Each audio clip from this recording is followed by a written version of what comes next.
So what would you do?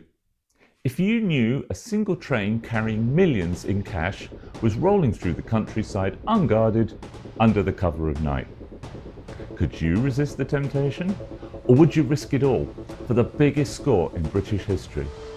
Tonight we travel back to 1963 to uncover the daring crime that stunned a nation, the Great Train Robbery. Hi, and welcome to Crime Through Time with Chris. Here we dive into the boldest, the strangest, and the most shocking crimes in history. If you enjoy stories like this, make sure to subscribe and hit the bell so you won't miss the next episode. On a warm August night in 1963, a Royal Mail train thundered down the tracks from Glasgow to London. Along with the usual letters and parcels, it was carrying an astonishing fortune, £2.6 million in used banknotes. That's equivalent to over £55 million today. Whew.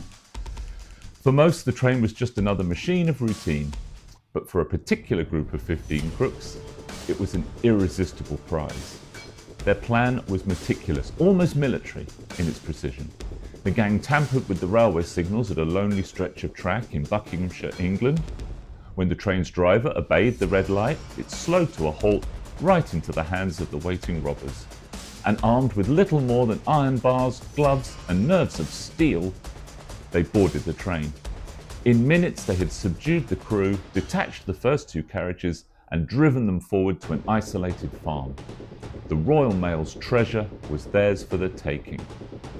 For half an hour, bags of money, 120 in total, were heaved into waiting trucks. And the robbers then melted into the night, leaving Britain to wake up to a crime like nothing it had ever seen before. Headlines screamed of the audacity, of the danger, of the sheer scale of the theft. £2.6 million gone in a single night. But a heist this bold could never stay hidden. The police launched one of the largest manhunts in British history. Safe houses were raided, cash was discovered, and this is my favourite bit, they even took fingerprints from a Monopoly set that had been left behind by the robbers, where real banknotes taken from the train had been used in the place of the game's pretend version. Those same fingerprints were then featured in the trial against them. Epic fail. One by one, the gang members were caught. Bruce Reynolds, the mastermind, had fled abroad but was eventually captured. But by far my most favourite member has to be Ronnie Biggs. And arguably, he was the most minor figure in the whole plot, as his only contribution had been to recruit a train driver called Old Pete, who ultimately turned out to be incapable of driving the hijacked train to the farm. But Ronnie wasn't punished for his blunder, far from it. Not only did he receive his full cut of the ill-gotten loot, but he subsequently escaped prison, only 1 year into a 30-year sentence, by scaling a 10-metre high wall, and he went on the run, living a fugitive's life in Brazil and becoming a tabloid legend. He even recorded a punk rock song. And yet the great mystery remains.